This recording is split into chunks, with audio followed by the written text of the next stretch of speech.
Ngayon pong araw na ito, ako po ay nag-file ng cyber libel case. Again, doon sa 18 bodyguards. No? Pero this time, sinama ko sina Cayetano at Marcoleta.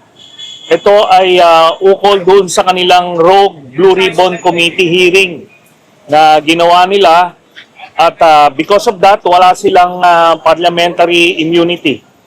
So yun, muli, inulit nila yung mga kasinungalingan na sinabi nila na nagbigay sila ng mali-maliatang pera sa akin para doon sa ICC.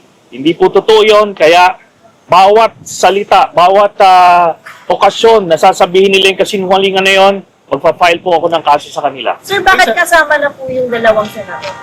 Dahil nung ginawa nila yung Rogue Committee hearing na yon, wala silang parliamentary immunity, wala silang authority to do that. So ano yung mga sinabi nila, ni Senator Cayetano and Marcoleta? Sila yung nag-facilitate nun, yung nag-extract ng mga kasinungalingan na sinabi ng mga 18 bodyguards, no? Kaya, yun.